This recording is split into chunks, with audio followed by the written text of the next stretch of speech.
Welcome to the Slow X Archery Podcast. I'm Nikki Haverstock, And I'm Teresa Johnson.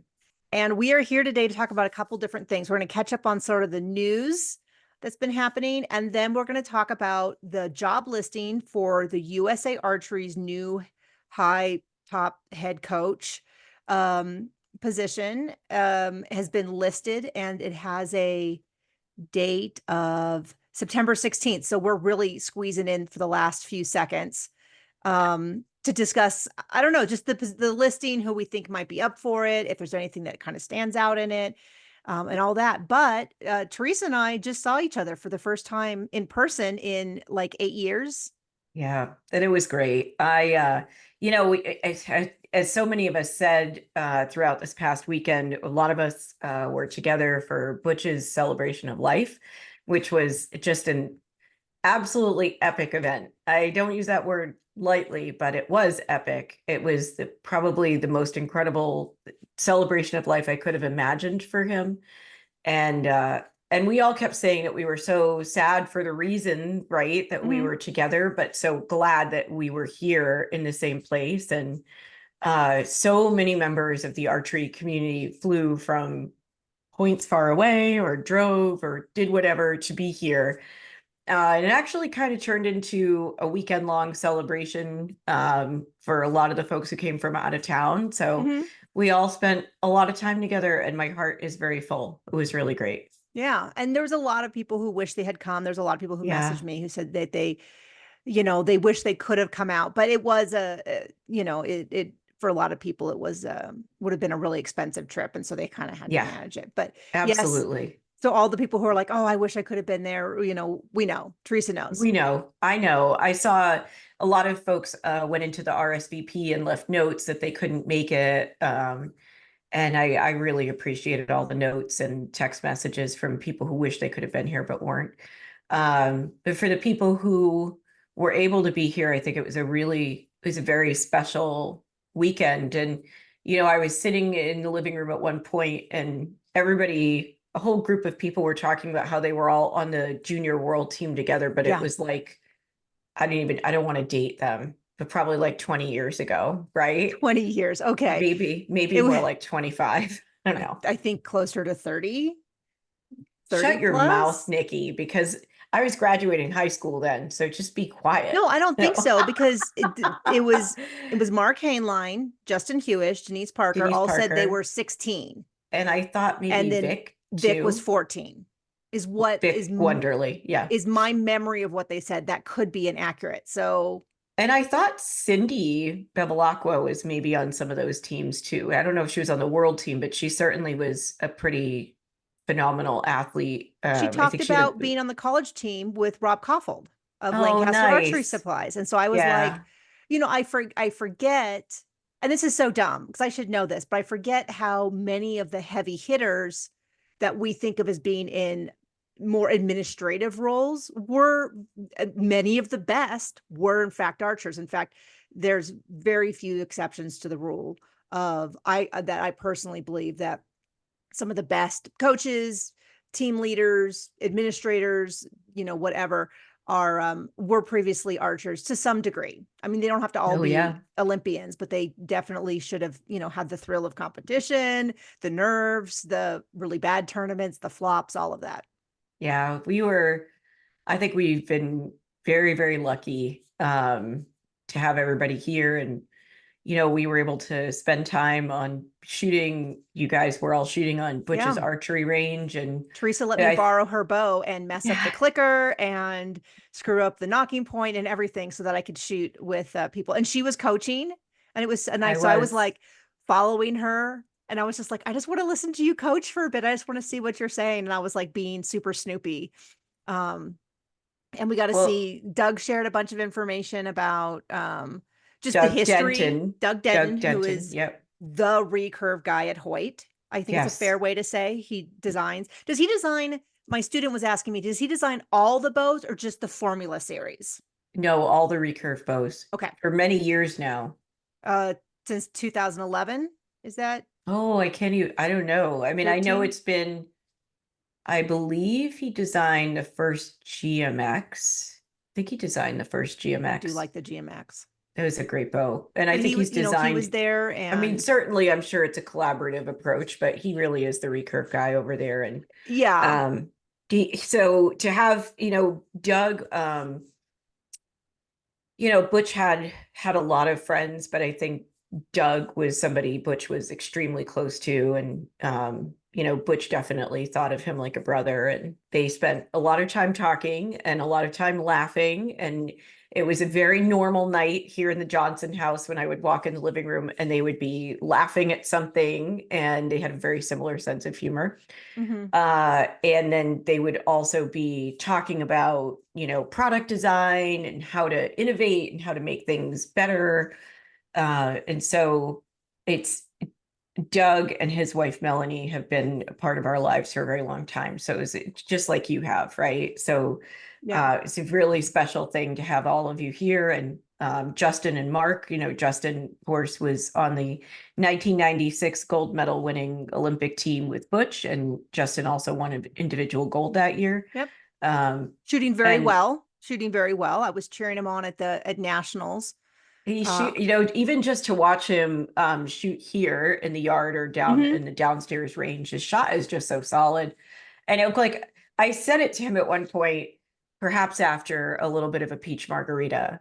I was like, Justin, I hate to point out the obvious here, but like your shot's really solid. I mean, you are Justin Hewish, so like your shot should be solid, but Yeah. like he looks like he was born with a bow in his hand. And very few Yeah. people look like that. He looks very, very, very strong with the bow. So um, and Mark was a hoot. He's a great coach in and of himself, does a lot of coaching, and watching him do some coaching as well was very gratifying from my perspective as a coach to just hear, I'm always interested. I always used to joke that if you put 10 archery coaches in a room together with an archer, we'll all notice like Hmm. 7,000 different things.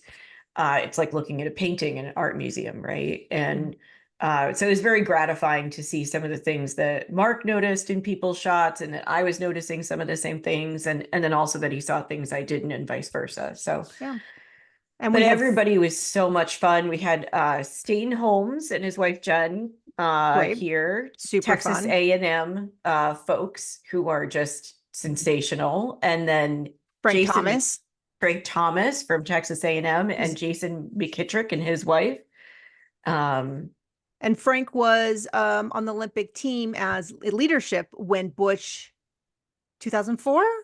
yeah. When Butch and Vic and I think John, no, was it oh John McGarren? John McGarrett? I think Yeah. so. I don't remember.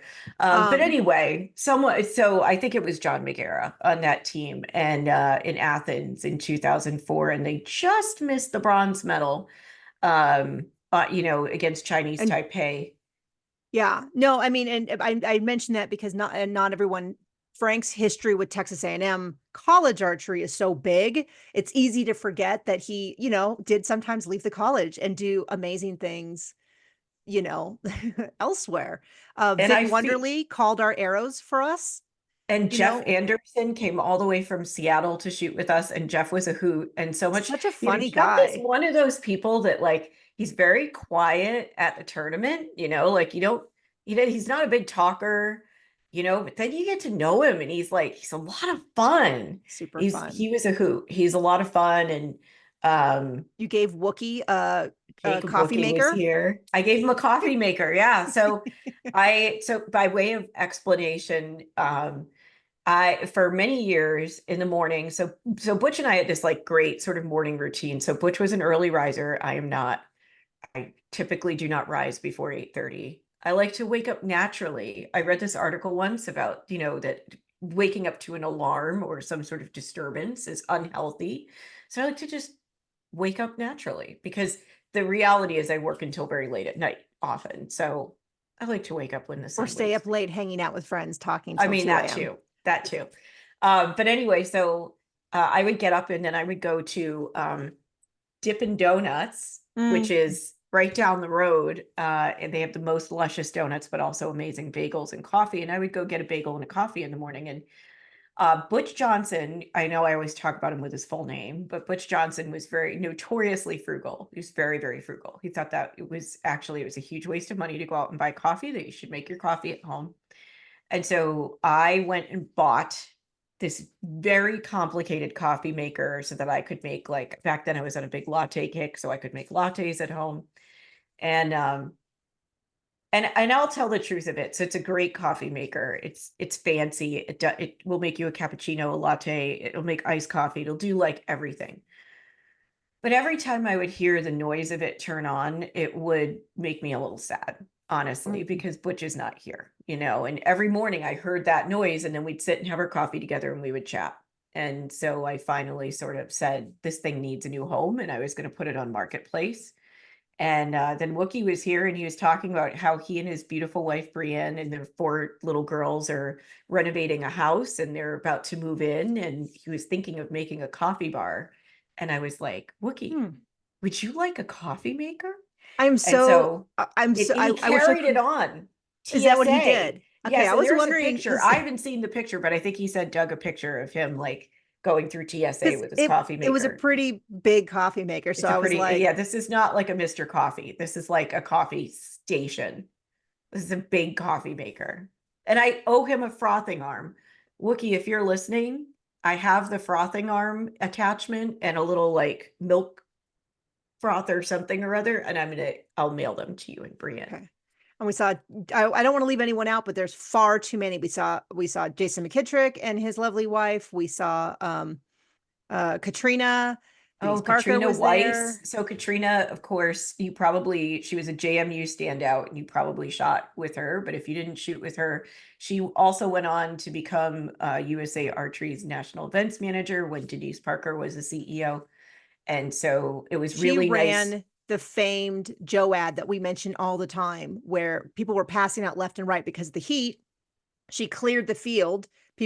Parents were so mad. And then a dirt Great show. tornado, yeah, It a was a dare show or great, whatever came through and people mass extinction event because it every single target mat, every single the big huge tent collapsed and the would have porta easily killed potties. people. Porta potties, yeah, it was horrible. And so it's like this crazy bonding experience for everyone who was present there.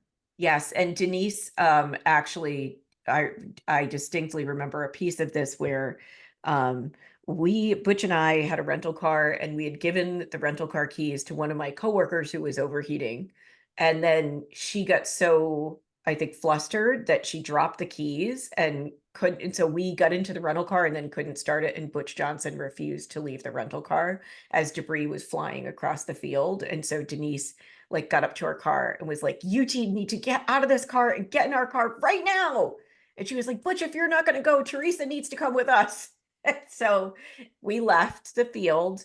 And then Jeff, I think it was Jeff Anderson, Yeah, brought Butch back to the field, and they found the rental car keys which was a buried under the mystery USA you had Archery never tent. known until I Jeff never knew was that. like, "Oh yeah, I brought him back," and you were like, "That's crazy." Yeah, that's the other Um, thing, is having all these people here together this past weekend. There were so many great stories told, yeah, and I learned perspectives of so much. stories. I did too. And people's perspectives, because I would always just hear Butch's perspective, right? Or like our very, people we were around at the time. So hearing some, we won't name names, we won't tell people's stories, but hearing some very like famous archery stories from back in the day, but retold from the perspectives of people who were there, and Yeah, with a lot of very entertaining color commentary. around it. Yeah. It was And we do have to wonderful. say a friend of the pod, as they say, Crystal was there. And I Yes, didn't get to Crystal see her as much as Gobbin. I wanted to because they drove down the day of and had to drive back that night. But it's always Also, so great to Tom see her. Stanwood and his wife Val were there. So Hmm. Tom has been, consistently high finisher in the last few Olympic trials, and I know he's made a couple World Cup, maybe a World Championship team. I can't remember. Many, And many Joad parents and Nick Kale students. and his wife were there also. So a lot of you may remember Nick. He was an RA for several years and competed at a pretty high level as well. And Ariel. Ariel, yes, Ariel and her husband Ryan Fortenberry, both RAs, and Ariel was our longtime student, and I think finished. She certainly made World Cup and World Championship teams, and I think she has a Pan Am game medal. I'm not sure, but she had a phenomenal career. And um, we just saw I'm leaving out too many people. I mean, I know. Elliot Simon was there and just so many, whoever I'm leaving out, I'm sorry. Yeah. It was overwhelming in the best possible way. Um, but the group we had here at the house was phenomenal. And everybody just, I want to say a big thank you to the way that everyone who arrived here on Friday night, I hosted a little dinner for all of our out of town friends. And everybody came into the house, including you, Nikki, especially you, and just started saying, okay, what needs to be done? Yeah. Right. And you did a wonderful job of keeping my ADHD brain on track when I was like, woo, like, She let's go says do blah, that. blah, blah. It was And then Nikki fine. was like, no, we have to go to the package store right now and pick up all the booze for tomorrow. That I was what just, that's what she said, and all I did was repeat it back to her. But no, it was everyone was so lovely. Like when we she bought enough booze to kill an elephant, and when the event was done, we had to take it, and without even asking, people brought cars over, people blocked, sorted it into opened and unopened, put it into cars, unloaded it, reloaded it. It everybody really washed was. dishes, like everybody, I couldn't do anything all weekend. I kept saying, what can I do to help? And every Melanie and Jen and Cindy and Julie would just be like, nothing, But go that's really sit. how archery tournaments work, though. Let's set this Yeah. up. Let's take this down.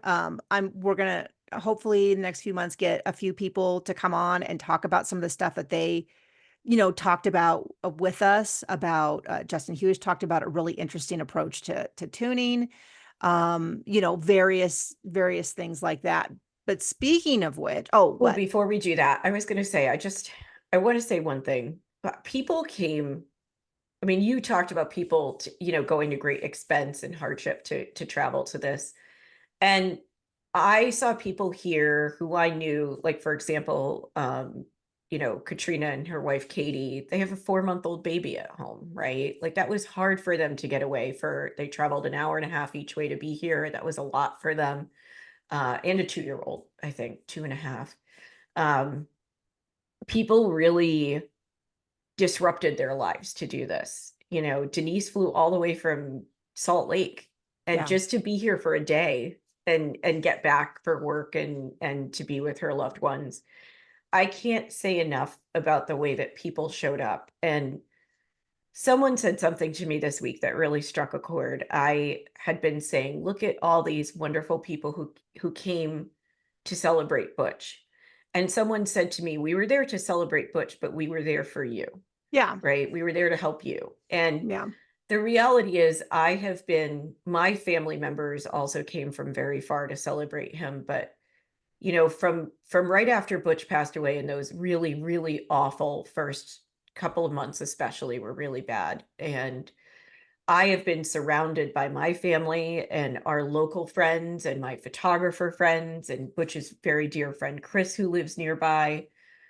But I have not had the opportunity to sit in community with our archery family and talk about him. We didn't have a funeral, we didn't have a wake, we didn't have that gathering that people normally have a week after, 3 days after someone passes away, right?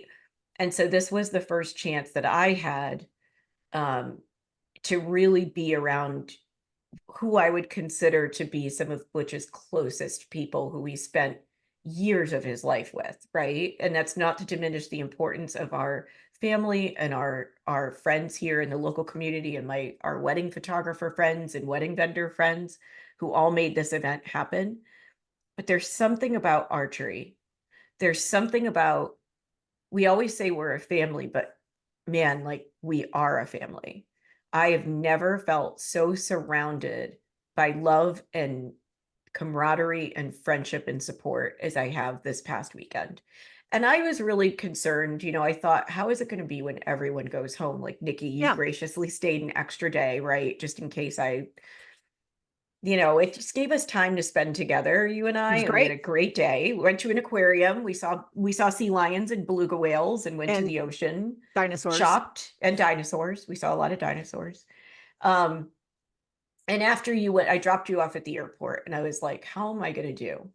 And I was a little afraid I was going to come home and really fall apart. And Instead, as I said to Doug and his wife this week, the grief never feels like less. It will never be less of a loss.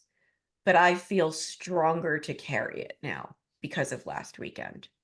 And that's what having all of you here did for me. So thank you. Wonderful. It I'm was so good. glad. I mean, everyone, and I can't tell you how many people, well, I had to kind of bully um Teresa a little bit because she would be like, well, we have to do this before people arrive. And I'm like, no, I think people are gonna arrive and want to do this stuff for you. Yes, Um, that's true. I have to actually, can we give it like a quick shout out?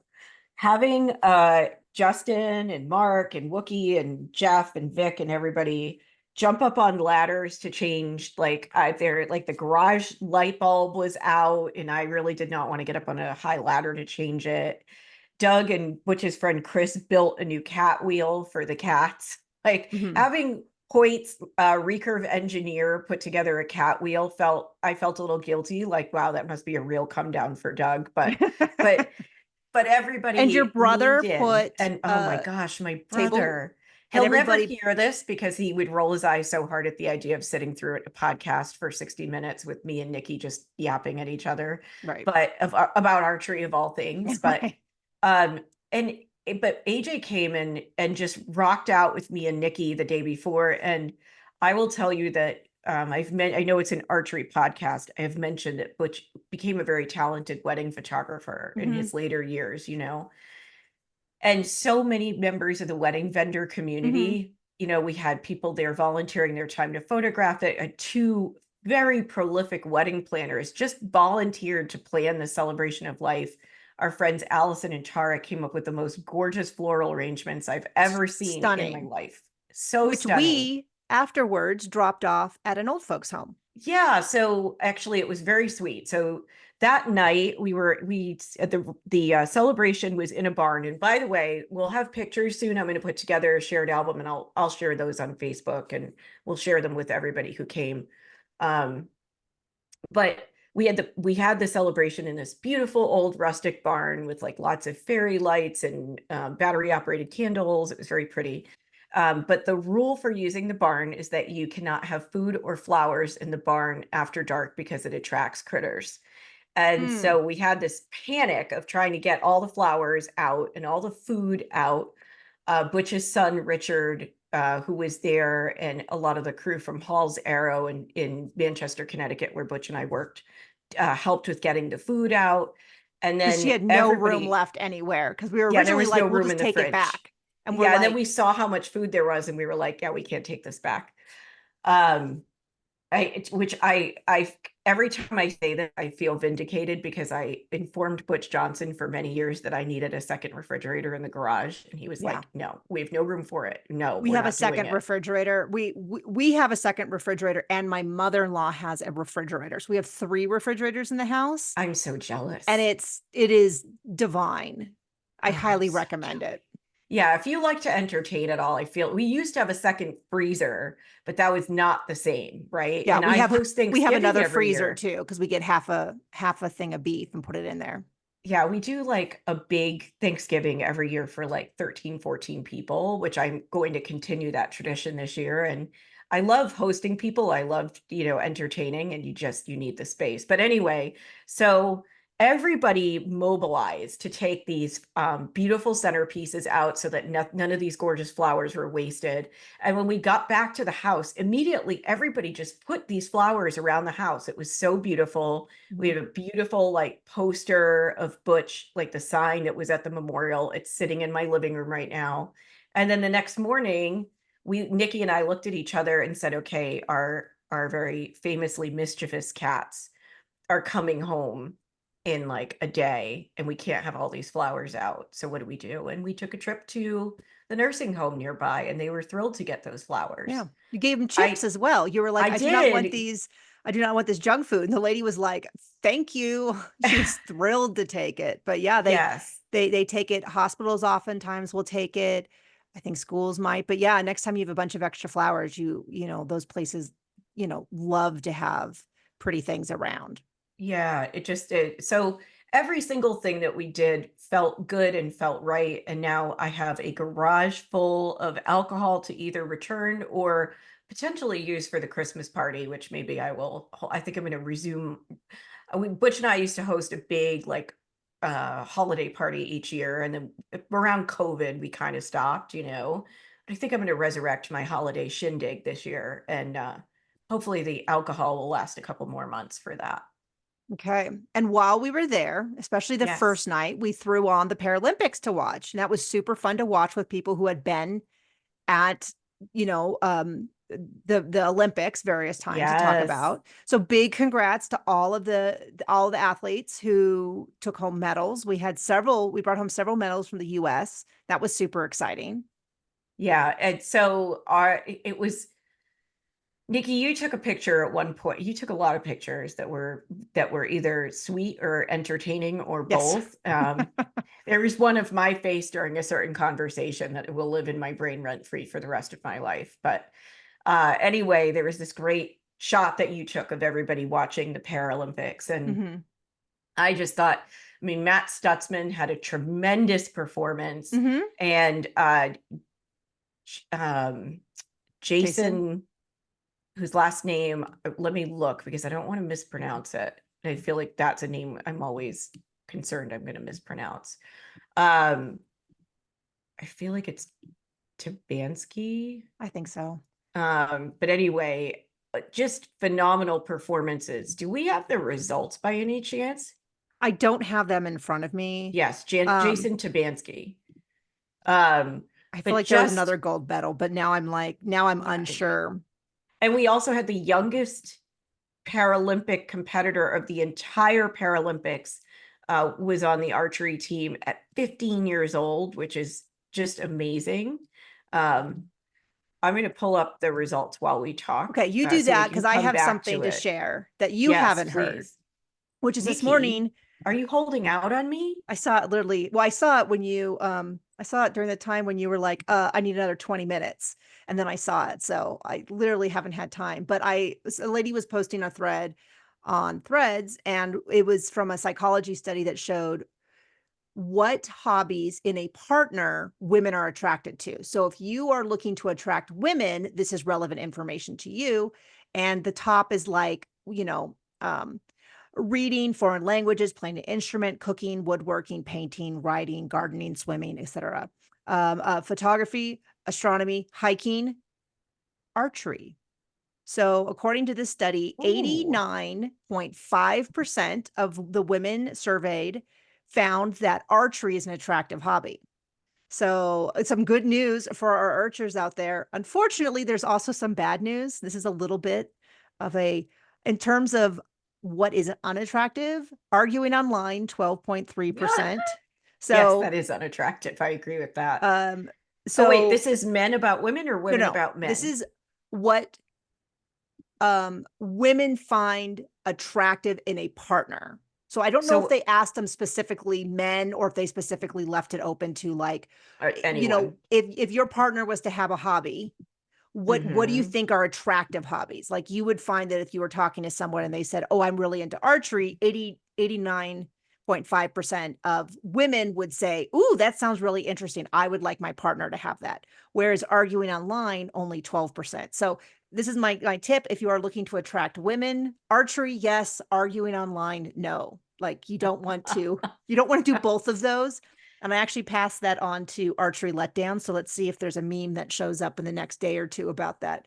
Um, so I thought that might be useful information for anyone looking to attract a woman. You I thought that know, was I have funny. to say that Archery Letdown has been one of my very favorite things to follow. I feel like it's been, I mean, yes, like, okay, I know when you're on the receiving end of Archery Letdown, it might not be so much fun, but um, I am endlessly amused. And in this tough season of grieving, they have provided some archery levity that it has been really remarkable. It just they're always on point. And speaking of which, Nikki, they've had a lot to say about coaches Yeah. historically and about, you know, national head coaches and other You ready? coaches. I'm ready. Let's Okay. do it. So I don't know if we mentioned this, but we are filming us recording, which you don't really need to see, but it's helpful because you can watch it on YouTube. But at times like this, when we're going to Screen share. screen share, which I'm Jazz hands. trying to figure out how to do. Here we go. Then if you are watching on YouTube, you can see with us what we're looking at. Can you see that, Teresa, on your screen? I can, Nikki. Okay, so we have up, if you are curious to look at this yourself, I don't know how long it'll be up. I was actually a little worried that I didn't save it because I don't imagine they're going to leave it up forever. But if you go to the USA Archery, I found it through the Facebook page. They had a post Hmm. when they announced it. Now, that was before the Olympics and the Paralympics. So it's like 1,000 posts back. But this is their description for the national head coach. Um, I do you have an idea where you want to start with this? Do you have thoughts you want to start with? Do you Nikki, want to go through I it? have so many thoughts. Okay. I have so many thoughts about this. So let's let's give just a brief little bit of context. So Coach Kiesick Lee, national head coach, is unofficially no longer here. I think It said officially, it said at the end of the year, but I think he's been gone for quite a while. He had some yes. family issues he had to go deal with. He was not seen through the entire Olympic selection process that I saw. Yeah, and just to because I've seen this sort of shared on social media publicly enough that I Yes. feel comfortable sharing it. So very sadly his son has stage 4 cancer, and so he has been back in Australia taking care, helping to care for his son. I don't know if his son also has kids. I think he did. I'm not positive of that. So certainly, wish Coach Lee and his family all the best with that very serious situation.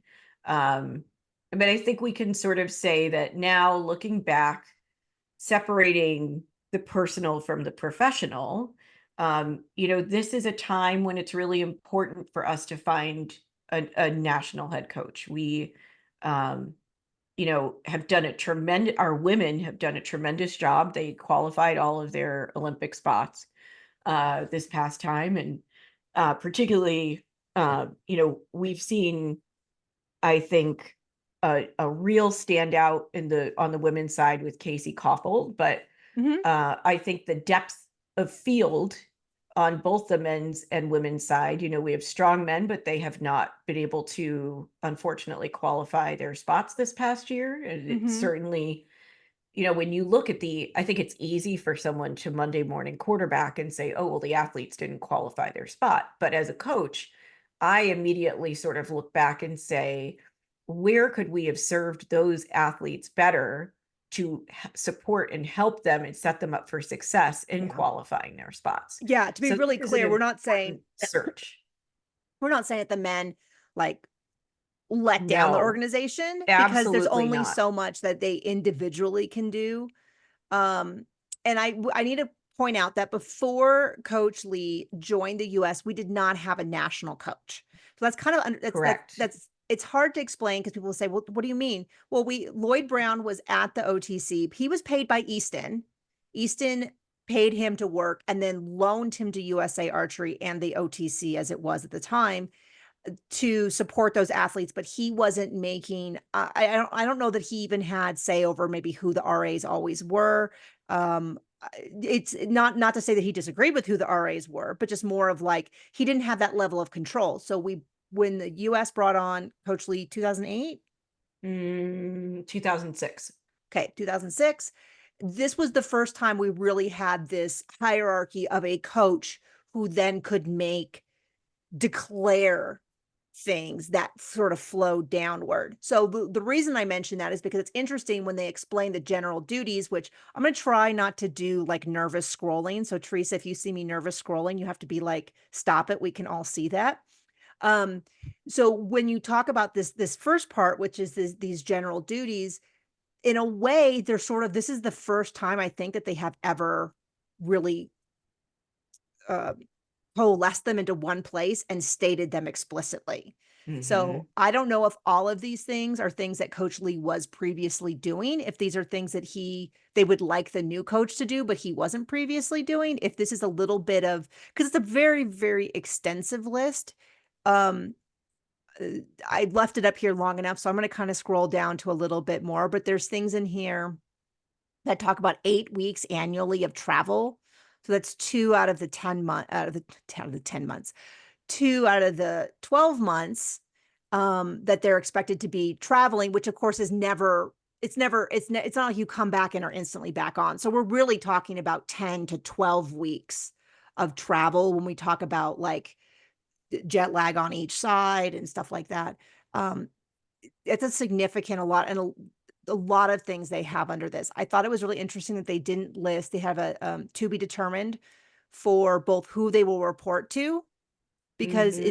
is that just saying we don't know who will be on the board, or they're saying that we don't know if it will be the board? What does that No, mean? I don't, so first of all, I think you have the CEO of USA Archery, and the national head coach has typically reported to um, the director of high performance, which in this case I think is Mary Emmons, but also to the CEO. So I suspect that that's kind of a TBD situation, depending on who they hire and how they structure the position, Okay. because there are a lot of, I feel like there are a lot of ifs here about how you could, right? I'm not, now listen, I mean, like, let's be abundantly clear. I have not worked for USA Archery for many, many years. Hmm. So I have no inside knowledge. I do not know, I'm not speaking on anybody's behalf. I don't know who and how they're going to make these choices. But from my personal perspective, this may not be, they may not find that this is a one person job. I You would love know, that. I would love that too. And I think you may have people who have different talents in coaching, like maybe you have people who are very like boots on the ground, I'd love to phenomenal with see the like athletes. someone who's just super into equipment and you could go and work on your equipment, and then maybe someone who's more form and or mental, or three. I mean, I would, yes, I am fully supportive Or of some breaking up this job into some different piecemeals and some different personalities and some different qualifications for sure. I don't think be, it's a bad choice. because there's such a huge piece to this in terms of, I mean, first of all, there's so much to this position, right? That it's almost like too much for one person to do alone. You've got the dynamic of the coaching the best athletes in the country and developing the pool of athletes that we pull from, right? But then you've also got a role in overseeing, I shouldn't even say overseeing, but strategizing around coach development, right? Yes. I And pulled back up the general duties because it's everything from get our elite women and men into an international standard, to national camps, to the RA program, which theoretically might be the same, that might be the same people, but also, at least when I was younger, so to speak, it was supposed to be the people that were moving into those positions. So, yeah, the people who just got out of college and were like the hotshot college athlete, just graduated high school, whatever, where they were not at a Butch Johnson, Vic, Justin level yet, but they were hoping to. But then, like you said, yeah, they're talking about coach development. They're making a lot of the JOAD program decisions. mm-hmm, At least that was the case with Coach Lee to a degree, was that there was also this sense of like what decisions, when we're talking about like the NTS system and wanting to have every JOAD program be an NTS program, you are yes. talking all the way down. I know that they have specific people working on grassroots. I understand that. It has to be the case, but But there has to be symbiosis between, like I've always said this, you don't have the elite without the grassroots, and you don't have good grassroots without the elite. You need the elite to inspire grassroots development, and you need the grassroots to provide, to feed the elite teams, right? Because mhm. where does your talent pool come from? It comes from grassroots archery development. Most, and so this, and the other thing is, now when you think about somebody who has that entire skill set, which is very broad, right? And then you also add to it, international coaching experience, Five uh, years. 5 years, which is significant. That is, I Um, mean, that is probably the single biggest, like cutting the pool down from hundreds to a dozen. right. And we're not talking, I mean, listen, again, from my personal perspective, I would not want to see someone who has simply coached at the, no offense to anybody, we're not, I'm not qualified for this position, so we're not talking, I'm saying this would apply to me too. I would not be interested in entertaining applicants who have only coached on self-funded world ranking event trips, right? I would want to see somebody who's been in our coaching pool at World Cups, at World Championships, or for another country, right? But with demonstrated track record of being on the field, preferably at the Olympic Games, and understands the level of pressure that these athletes face. Because as someone who has stood on the field at the Olympic Games in a media management capacity, there is a level of pressure that no one understands until they set. You can watch it over and over again, but until you actually set foot on the field, and I didn't even set foot on the shooting line, right? I was working well behind the shooting line. Until somebody sets foot on that field, I feel very strongly that they are not going to understand how they need to prepare these athletes for the Olympics unless they've been there themselves. So one of the things, well, I have two things that are very, very minor, which is they must be able to pull, push, or lift 50 pounds. I saw Um, that and I was like, why? Oh, maybe because you're carrying, theoretically, maybe you have to be able to carry a bow case. I mean, maybe, but I'll tell you what, from a legal standpoint, they would have a hard time because I looked it up and legally, in order to have that, it becomes Oh, an the ADA thing. ADA. Hmm. It becomes, you have to really prove that that's a big part of their job. And I would have a hard time as an archer say that that's, I mean, and the thing is the push, pull, or lift makes it sound like they need to be able to like shoot the bow, which is not necessary. Um, from the ADA standpoint, they'd have a hard time defending that. Although I think probably most people will pass that. Additionally, they put compensation as TBD. This job is listed in California. I believe that you have to list compensation. Just mentioning that, I don't think it's the end of the world, but those are two things that stood out to me. I do think it's interesting also that they have experience in development of execution of high performance plans. Because don't we have someone at USA Archery that's already their job? Are they So, folding it in, or is it just a matter of being like they just no, need to be there, familiar with it? I think there needs to be. So, okay. So when I worked at USA Archery, which was between like 2010 and 2015, the national head coach, so we would meet as a high performance committee, and that would be generally anyone who played a role in high performance development. And there was a lot of synergy between high performance and events, high performance and coaching. And so, because the high performance planning is very much based on, so each year USA Archery submits, or used to submit, I don't know if they still do, a high performance plan to the USOPC. And the Probably. USOPC uses that to determine in part the funding that USA Archery receives for high performance each year. So it's a critical piece of USA Archery staying alive from year to year. And so this coach position really needs to understand how to, while someone like a Mary Emmons or high performance director might actually write the high performance plan with help from the coaches, and input from them, the reality is that they're carrying it out and executing it as a team. And So I think you are correct because under other duties, it says attends US Archery high performance meetings and USOPC high performance meetings. So I assume like what you just said is still going to be true moving forward. I would hope so. And But see, this is where you come back to it's a lot to ask of one person because every time they add, I'm not saying that we don't need all these things. I think we do, but expecting one person to do all of this is starting to and be like maybe it's a team of three. Like the way that, not to show my Ted Lasso experience, but when you watch Ted Lasso, it's not Ted Lasso doing everything. It's a coaching team that has correct.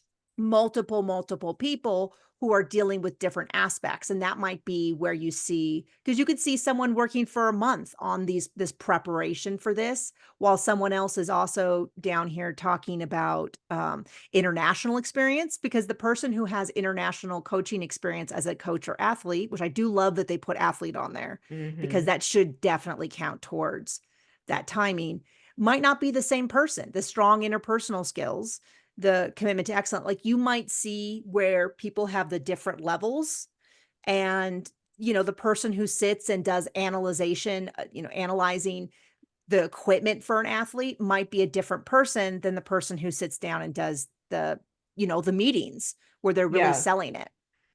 This is you just got to the heart, Nikki, of what I've been thinking about this, which is that this position is too important. Honestly, and it's again just personal opinion, I think this position is too important to try to, for lack of a better term, Mickey Mouse it with a single person. Because that single person, I mean, listen, we need to be qualifying full teams for the Olympics, right? And that Yeah. again does not rest And on the shoulders of the athletes. we That will rests. qualify a team in 2028 because it's the Los Angeles, but we really want to have a team who medals in Los Correct. Angeles, not just, And you right, know, we don't want to just have those spots. So to follow, Nikki, what you just said, so the reason we qualify for Los Angeles is that the host country gets a full team, yeah. qualifies a full team. But the reality is that you this is too important. Like, let's look at the Olympic trials process this past time. Now, again, we're not throwing salt on anyone here. No, We're no, because talking about how to make archery better. what we're But talking about is what support is available to the athletes so that they can excel.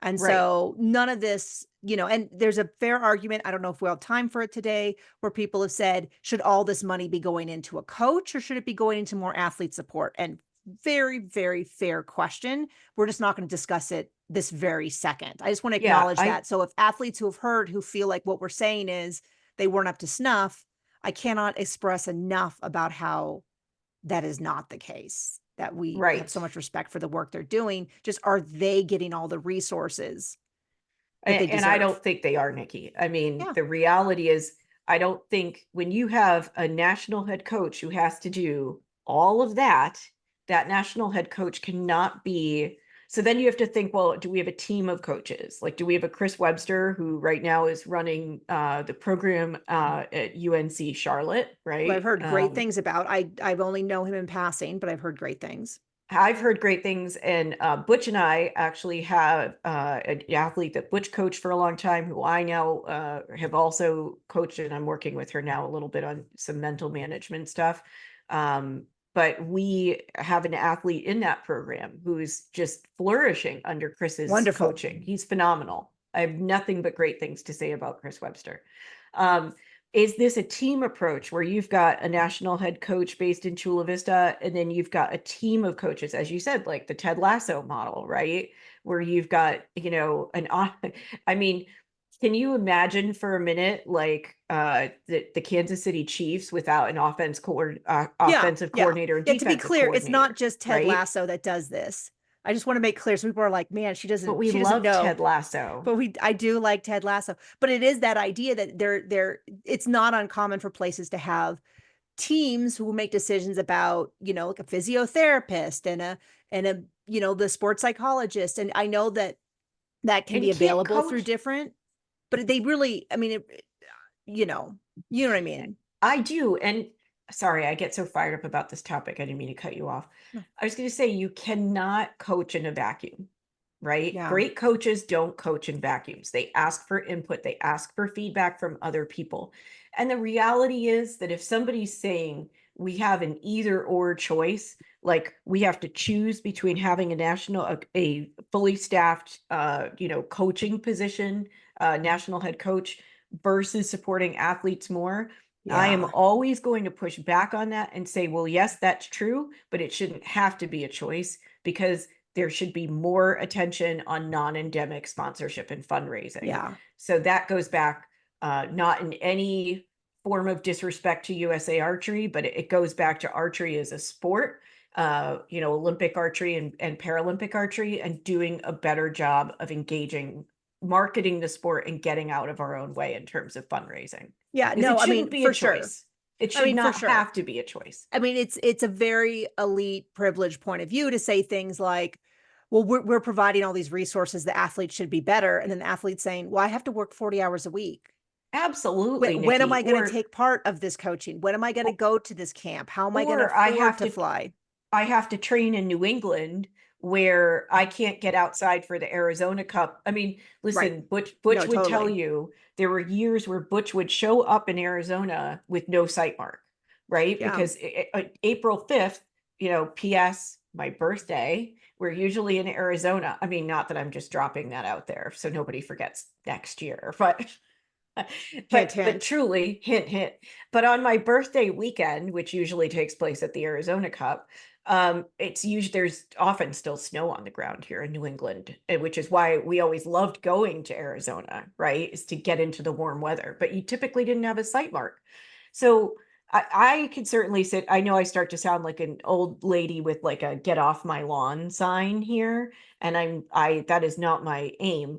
But I will say that when we look at things like the Olympic trials process, for example, right? Now, we look at that process and say, did we really do the best job of getting our athletes ready in time to qualify their spots? Were they training together long enough? Did they have the opportunities they needed to train together to qualify those spots? Did they know Or each train other's, period. or train period, right? But train as a team. So important. So I would argue that this national head coach, you are setting up this person to have to be like the Wizard of Oz here, right? And I think what we really need potentially is either we need a team, or if that is not a possibility right now, we need to be, I think, and the other thing, we need to be thinking about working towards the capability of having a team. And the other thing that I think is we cannot, I've heard so many people immediately say, oh, I wonder who they're thinking about, and then start looking at our US pool of coaches. And I would argue that there are very few American coaches who meet these qualifications. There's a very Well, I small group mean, of there's people. very few. I mean, so you're asking for 5 years of international event experience. And Coach Lee's been our international, event experience for 16 years. There's not a lot of people who are going to be able to, because it depends. Well, how do you measure 5 years? Does that mean 5 different events over 5 years? Would that qualify if, say, you had a coach who went to one of the World Cups every year for 5 years? Would that qualify? Would someone like Cindy Bevilacqua, who did, who was a team manager for several Olympics? I mean, or at least his last Olympics. You said she had done it before, correct? Oh yeah, she was the team manager in London and I think in Beijing as well. I mean, she's done it for, yeah, many world championships. Cindy Bevilacqua has fed me more peanut butter sandwiches on the archery field than probably any other person. Just So, saying. I mean, so what my question is, would that qualify as 5 years? Or would you And say, well, not really, because she didn't do it 5 continuous years. So there's a number of things that if we take who we think it's going to be, which is kind of sort of our not our last step to the discussion, but our biggest gamble is you go 5 years of international event experience as an athlete or a coach. Okay. That takes it down to a much smaller number. And and then it we have should to be a be, pool outside of the US too. That's the oh, yeah, to be point that clear. I want to belabor here. Well, I feel like what that's really saying, I think what they're really, so this is my opinion. I have no proof of it and it's not wrong, but it feels like I think they already have people in mind and they wrote the description for those people or potential people or multiple people or whatever. Um, my guess right off the bat, if someone's to say, who do you think they're going to go with? I think they're going to go with the same way we did before with Coach Lee, an existing national head coach. What do you think? It's an interesting thought. I mean, first of all, I would say that you I thought don't we were training from within, but so I don't think that's well, what ended up happening. so no, so I understand that because this position, well, the other thing is this position has to be located in Chula Vista. Yes. I don't, USA Archery has made that determination. Yeah. And that also, to some extent, shrinks the pool because you've got people who are willing to move to San Diego, the San Diego area, and live in a very, very high cost of living area Yeah. with a lot of traffic. And it's not the easiest place on earth to It's live. expensive if you have kids, if you have a spouse, if you want a Right. house. If you're uprooting your kids from school, Yeah. there's a lot to consider there. And so, you know, Does it let's need to be for in Chula Vista? That's a well, different that's what I keep conversation, saying, but that is but what they that's a have different decided. conversation. So let's sort of back up for a minute and say, you know, first of all, we say experience as an athlete or coach. Now, I think that's fine, except that athletes are not necessarily coaches and coaches are not necessarily athletes. They always say I that would those who assume they mean have to be as a coach, but will allow you a few years of credit if you're an athlete. What do you think? I hope so, because what I That's what would I would not assume. want to see them do is take someone fresh out of the athlete Oh, pool and say, well, you can no. go do this job, because they can't. I mean, no disrespect to Unless anyone, they but were part of a without team, unless that was unless they were specifically being brought part of a on. coaching team, right? Because the administrative, the communication, some of the budget management skills, like there are just pieces of this that I would not want to. I don't think it doesn't go back to being critical. It goes back to setting someone up for success. You'd want to set this person up for success.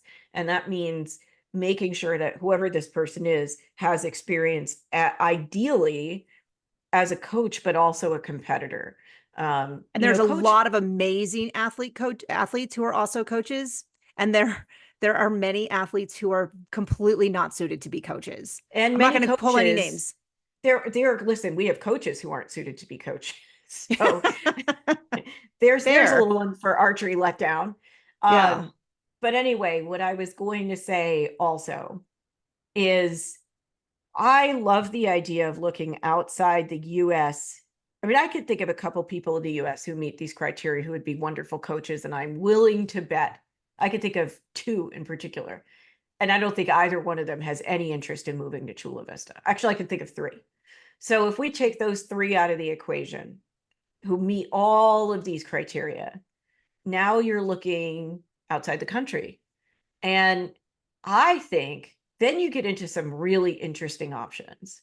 I mean, you look at athletes who have been coaching, who have experience with leading, teaching in their careers, Hmm. who understand the physics of archery, who understand the politics of archery. Hmm. Now you've got some, like I am probably speaking like way out of school here, but I mean, Nikki, like let's just entertain our fantasy coach pool for 1 minute. Oh, goodness. Okay. So are we ignoring the must be familiar with the national training system and currently coaching it? Because that was something, I mean, everybody's familiar with the national but training system.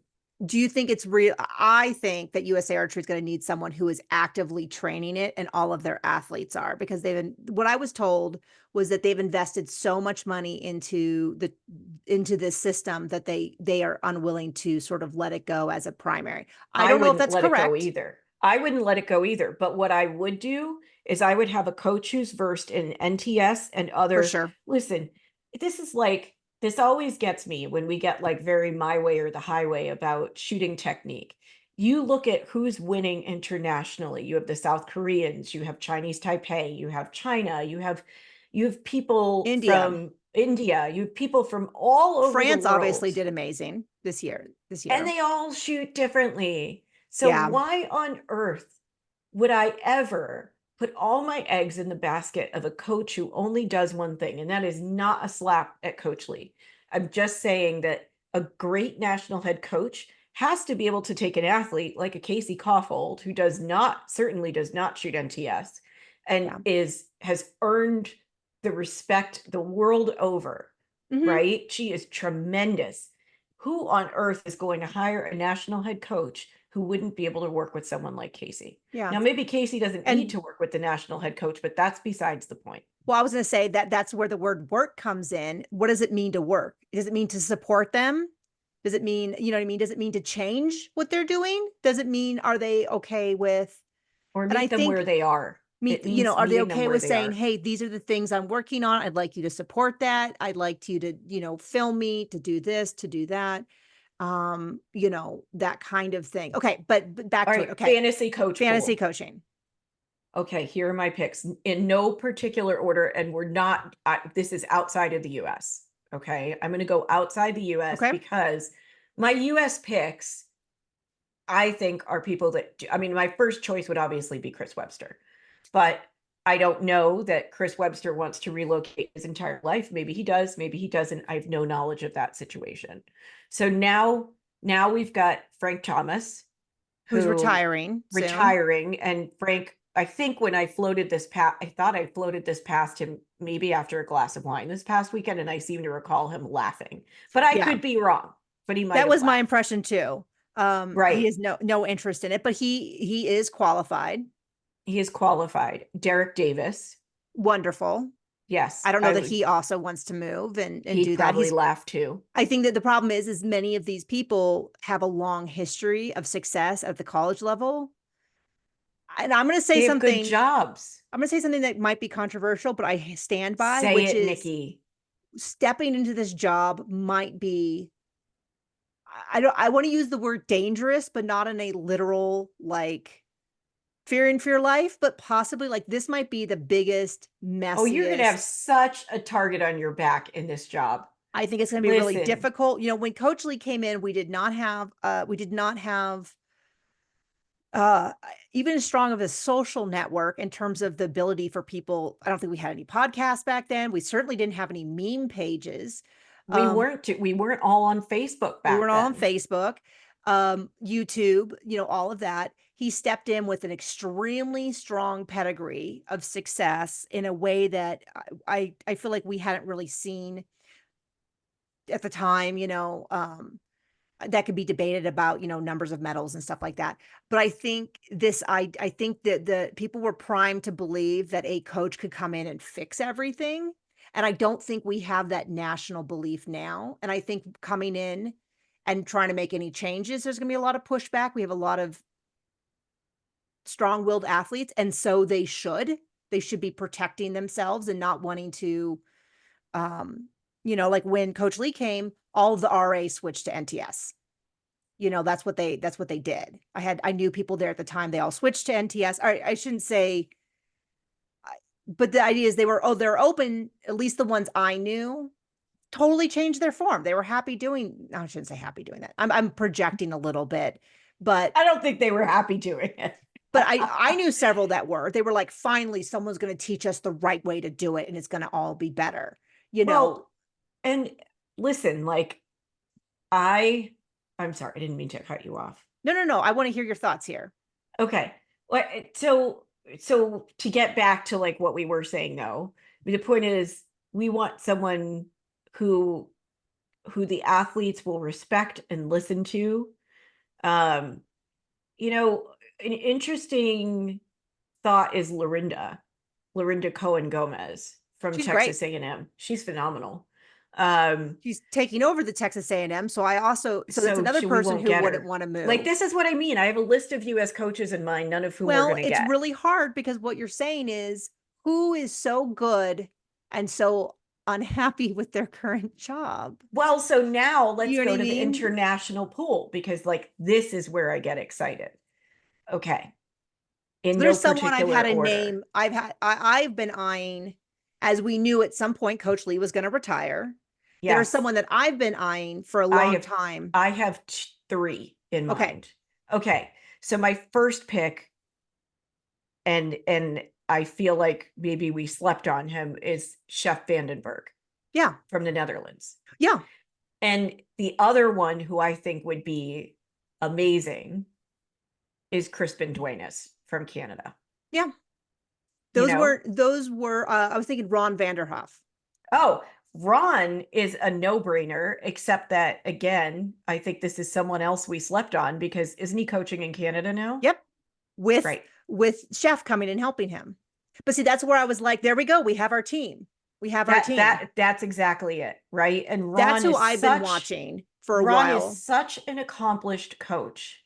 Like, He was, and an athlete. and I was gonna say, I've known him vaguely since he was an athlete, very casual, at Vegas, you get to know, I knew all the, we'd meet, hang out with all the international athletes. I have a picture somewhere of us drinking at the Riviera bar, like not inappropriately drinking, just having I love that you've always got to qualify that. well, you say drinking and people go kind of to like some craziness. No, no, no. It's just it was the only place you could gather in the Riviera was around that bar because That bar. there was There were so nothing else. I feel like so many stories happened at that bar. But we But yeah, digress. my point is I've known him since then. And then he started coaching in the Netherlands, Hmm. I think. And then he was in Germany And then we have, and then let us Canada. not forget, the Netherlands. No, he wasn't. Oliver Hayden. Oliver Hayden was in Germany. Um, Who was he coached somewhere? Okay, anyway, I'm getting and confused. who would be, by the way, another good pick is Oliver Hayden. So I have had the pleasure of knowing Oliver through the level 4 coach course. So he was a German coach, actually coached at quite a high level, did very well. He was the national head coach for Germany on the recurve side for a number of years, but also is very well versed in NTS. And I Yes, think that is one Oliver of could my be a very interesting choice. I don't know enough about him to put him on my we should consider list, but I think he's on the they are considering list. Now, I don't know if And he's happy with his I think job. he is too. I don't know. I don't know anything about it. I just know that I would put him on the list. And then the other name I've heard, and I don't even know his name, is the Spanish coach. But I've had multiple people tell me that they Yeah, we believe keep hearing that for sure. that he is very good with NTS, that he's done very well. And that, and I think based on the people who've told me and how much I trust them and their knowledge of, you know, the European scene, that those are probably the German and the Spanish head coach are probably the best bet for fitting this resume, Now, this exact, sorry, job listing. let's also think about some of the female coaches out there I internationally. know Now, we know there's a this, small number of very highly qualified Korean female coaches, and I would be very interested. This also gets into a conversation that is definitely for another day, which is, do we right. separate the men's and the women's programs? Is there benefit? Not And why do separate, we have right? so But few female coaches being put into consistent um rotation. yeah, like you're just not you're seeing them a lot in support roles, but it's kind of and that's not from a lack of talent. Many of the best coaches I know were female compared to their presentation and any opportunity for high leadership skills. Right. So there's that concern. There was a part of me that when I saw that must be able to push, or lift 50 pounds, that wondered if that was a subtle way of saying women not invited to this club. But it's also very, very standard on many. So I don't want to jump the gun. I don't think whoever made this is I don't know. I'm just saying, I do think that when they pictured this, they do picture a male head coach. And whether or not that's right or wrong, I mean, certainly a first step would be to have more women coaching anywhere. Like when I'm down the men's line, you don't see any women's coaches. When you walk down the women's line, you also don't see very many women's coaches. You see a lot of men's coaches. So it's kind of like, well, where do women get the chance to step up? Maybe it's they're not interested. I don't think that's the case. That's just my Mm, opinion. mm. So yeah, but whether or not the women's program and the men's program should be different, there's certainly a lot to be said for the fact that women's contract. I don't know what Casey's contract is, but Mm-mm. historically, from other women, I know that they oftentimes can't make as much money. There's a prevalence in an attitude in the archery industry that um, there's no point. I mean, we've discussed it before. We've both heard from different head owners of companies that women don't buy equipment. It's like, well, Mm. how come the women be shopping stereotype doesn't work when it comes to archery? If women always be shopping, then why aren't we selling them bows? Like all the women I know, Yes. when they take up a hobby, they clean house with accessories and classes and training and equipment and travel and events and all that, but somehow we don't think that's going to happen in archery. I don't know. I agree. So any other observations? No, except that I I told Lloyd think Brown he had to apply. I have to mention him. I don't think he wants to leave the UK. But he is particularly amazing at coach education. listen, we love Lloyd. But Butch see, adored Lloyd. I would also love the opportunity. This is where we come back to sort of that team thing of like if we had someone who, you could go to a camp and you could do this and you could do that and you could do coaches could learn more about coaching and coaches could learn more about equipment. And I mean, like I said, this weekend, Justin told me an approach to tuning that I had never heard anyone say. It makes perfect sense. I just had never seen anyone approach it that way. Um, and I kind of just go, gosh, I still have so much that I could be learning. And I don't know where to start other than, my peers and just kind of randomly asking them questions until I stumble across some information. And that's a shame that as a coach and an athlete, I have to take that approach, you know? Yeah, I agree. I agree.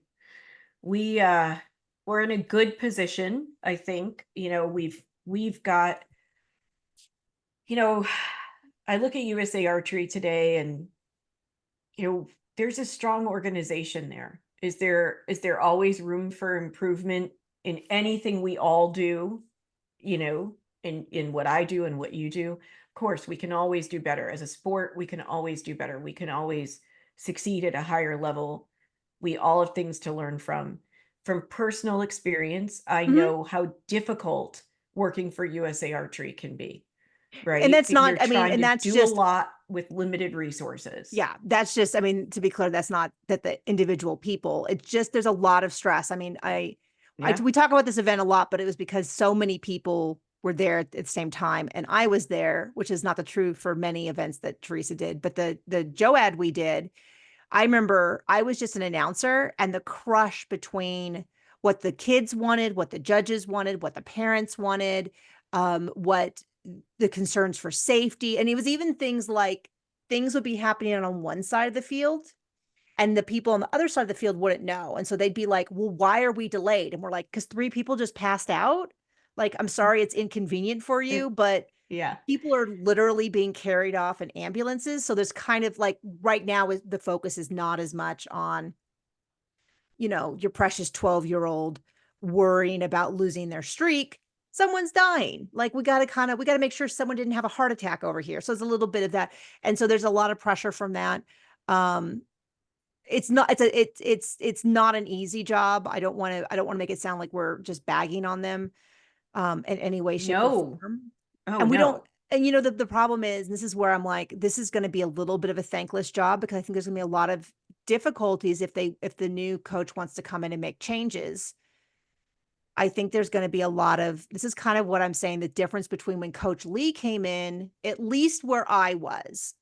Teresa was in a really different position, but at least where I was, it was heralded as this like, finally, he's going to fix everything. We're going to get the Korean system going. We're going to get this new thing and, get out of the way. The bus is coming through, sort of like, I don't know that anyone can come in with that energy again because I don't think there is anyone that's regarded with that same mythical status as and so if somebody comes in who is perfectly well qualified, it's going to be a little bit more of a battle against some of the more established names, I think, if they want to make big changes. I would not recommend huge changes right away, just to be clear. Um, but Well, I think, I mean, I'm just saying it would be a tough job to take, a really, really tough job. yeah, I think it's whoever takes this job is going to have some thick skin. Hmm. And, I don't envy Kisik Lee. I mean, I Yeah. think I mean, it wasn't easy for him either. it was not. I mean, the way people talked about him, like the way people talked about his wife, just people got really personal and nasty about him. And whether you agreed with everything he taught or liked him or didn't like him, he was because he was a bit of a, as you said, like a mythic figure, right? Like a bit of a celebrity in archery. I mean, think about the way people feel like they can talk about celebrities like they're not actually people, right? Like this is a thing. We know this. And I think that he sort of had that people would say things about him that they never would have said to his face. Um, and so whoever comes into this role, you've got, the ghost of Coach Lee kind of in the background, right? You've got his legacy to, for better or for worse, to contend with.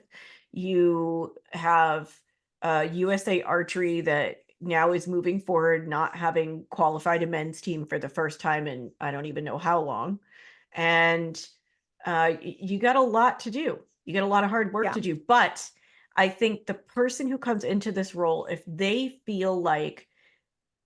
relish the challenge, if they're excited and determined and passionate about the sport of archery, and not just passionate about themselves as a coach, but passionate about making the sport better and making our athletes and our depth and even our grassroots stronger, right? Right. This person has to be a really good team player across a lot of teams. And if they choose the right person, I think, Nikki, when we're sitting here talking a year from now, it's going to be hopefully a really good and very different conversation. Yeah, and to be clear, anyone who qualifies for this job has already experienced many of this. Like, they're not coming into Yeah, this job being like, "Whoa, criticism.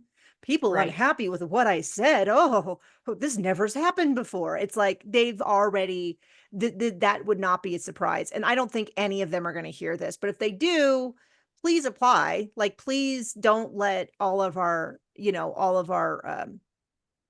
predictions discourage you from applying by We're just any a couple means. podcasters. I mean, What do really, we we're know? just the Real Housewives of Archery. What do we know? Yeah, definitely so. So yeah, I wish them luck. I'm dying to find out what happens. I'm super eager that maybe there'll be some. I'd love to see more opportunities for education. I know that they have the coaches symposium, but I can't travel in person. I know that they had whenever they had the online series, which was amazing. I just couldn't do it this last time because of I can't remember what it was it was conflicting with something, but I can't remember what. But more Oh, opportunities like that. Yes. speaking of coaching opportunities, Yes. I just want to share that for accountability's sake, Oh, okay. that I signed up for a workshop with Coach Kim. So, Yeah, he's Young Tak amazing. Kim from South Korea, very prolific coach over there, has his own training center, has worked with many of the top South Korean athletes. Lancaster Archery Supply is bringing him over for a workshop, which is, I think, already, actually, let me not say I think, I know it's already sold out. I was able to snag a spot before it closed, and that's going to be November 1st to the 3rd.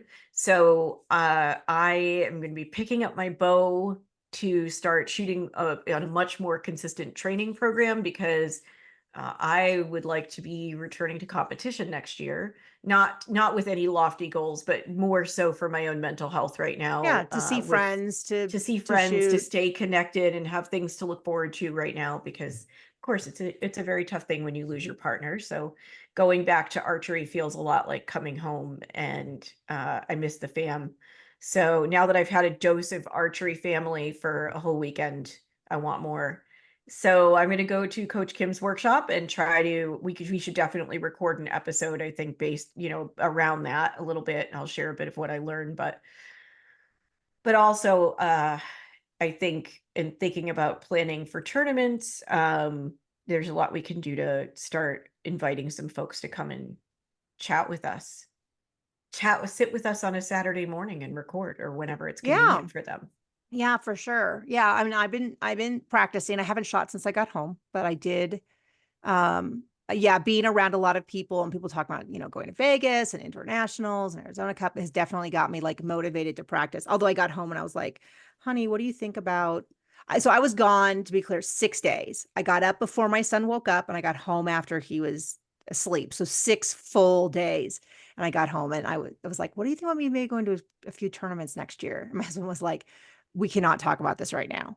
We can talk about it like in a month or something. So that conversation has been on hold. We'll table it for We'll now. table it because he's like, it was so my son was walking around saying, I lost my mom. And John Oh, and John's like, no, she's just gone. Don't make people think that she died. Like, she's just gone for a little bit. It was a little bit too long for him, in his opinion. Um, Yeah, but we would like to get back into competing. But I am practicing. I'm doing some tiny targets. I did some 70-meter rounds. I even designed a Amazon.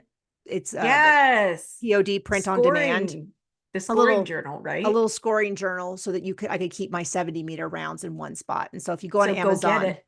and you type in archery scorebook, you can get it.